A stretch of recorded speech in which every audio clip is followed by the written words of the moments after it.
Hello है दोस्तों, CMAC YouTube channel में एक बार फिर से आपके हार्दिक स्वागत है। और आज हम हमारा पिछला जो प्रकरण था वो था ग्रंथियों से संबंधित। जितना भी हमने ग्रंथियों से संबंधित था वो मैंने फैक्ट बताए थे और उसके MCQs भी हो गए थे। आज हम नेक्स्ट चैप्टर करते हैं, कौन सा? कंकाल तंत्र। सबसे पहले देखें कि कंकाल तंत्र क्या होता है। यानी हमारे शरीर के अंतर्गत जो ढांचा बना रखा है, यानी जिसमें हड्डियां और उपास्थ्यां होती हैं, वो कंकाल तंत्र होता है, हमारे शरीर के अंदर है। लेकिन इससे पहले थोड़ा सा ये बेसिक कॉन्सेप्ट ये भी जाने की फैक्ट कि कंकाल तंत्र है वो दो प्रकार से होता है। पहला अगर देखें, पहला है बाह्य कंकाल, यानी बाह्य कंकाल, और दूसरा इसमें कौन सा? आंतरिक कंकाल। आंतरिक कंकाल। आंतरिक कंकाल। सबसे पहले देखें कि बाह्य कंकाल, यानी बाह्य कंकाल कौन सा होता है? जो हमारी शरीर से बाहर यानी त्वचा के ऊपर जो स्थित होता है वो कंकाल कौन सा होगा? बाह्य कंकाल। जिसमें क्या है? यानी बाल, नाखून। अब ये तो देखो कि बाल और नाखून तो हमारे हैं, फिर जंतु, अन्य जंतुओं में भी बाह्य कंकाल पाया जाता है, जैसे पशुओं के सींग व खुर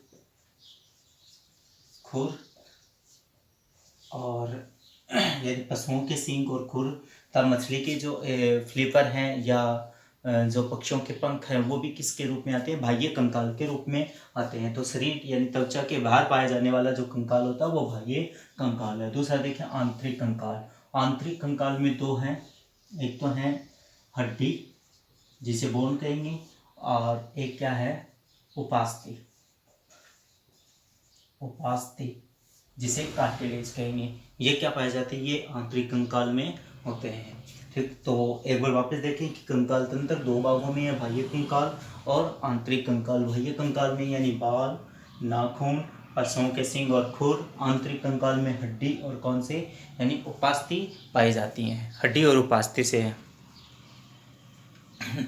फिर देखें कि जो कंकाल तंत्र में हमारा जो मोस्ट है वो आंतरिक कंकाल से संबंधित है। पहले बेसिक चीज जान लेते हैं कि आंतरिक कंकाल। आंतरिक कंकाल। आंतरिक कंकाल। आंतरिक कंकाल हड्डी यानी बोन, और एक तरफ क्या? उपास्थि। उपास्थि यानी कार्टिलेज। कार्टिलेज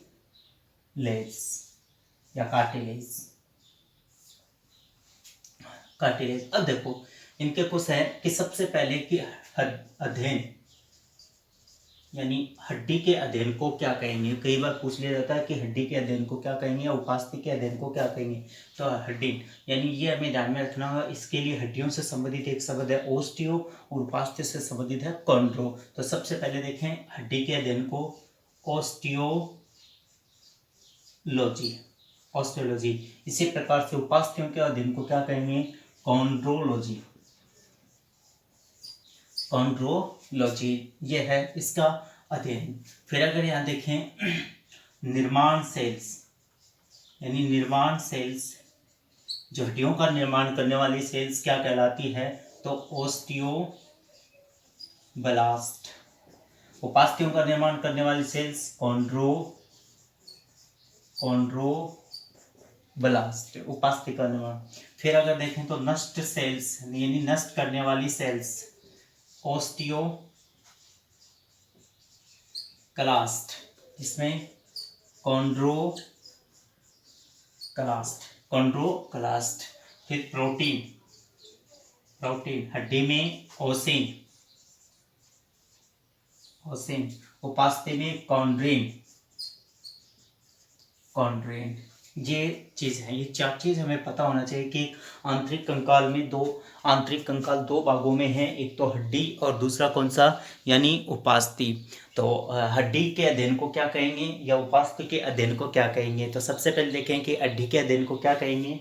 हड्डी के अध्ययन को ऑस्टियोलॉजी और उपास्थि के अध्ययन को क्या कहेंगे? कॉन्ड्रोलॉजी। फिर अगर ये पूछे कि निर्माण यानी हड्डी का निर्माण करने वाली सेल्स कौन सी है? ओस्टियोब्लास्ट। उपास्थि का निर्माण करने वाली सेल्स कौन सी है? कॉन्ड्रोब्लास्ट। फिर हड्डी को नष्ट करने वाली सेल्स देखो ओस्टियोक्लास्ट, और उपास्थि को नष्ट करने वाली सेल्स कौन सी है? कॉन्ड्रोक्लास्ट। फिर हड्डियों में कौन सी प्रोटीन? ओसिन। उपास्थि में कौन सी? कॉन्ड्रिन। एक और देखें कि तत्व है यानी हड्डी में अधिकांश केंद्रीय धातु पाई जाती है कौन सी? कैल्शियम। उपास्थि में कोई नहीं होती है। और हड्डियों से संबंधित एक अगर देखें तो हड्डियां वृद्धि यानी हड्डियां वृद्धि करती हैं तो दोनों सिरों से, और जो उपास्थि है वो हड्डी करती है केवल एक सिरों से वृद्धि करती है। तो दोस्तों ये था हमारे कंकाल तंत्र के कुछ बेसिक जो फैक्ट थे वो। तो एक बार वापस देखें कि आंतरिक कंकाल दो भागों में है, हड्डी और उपास्थि।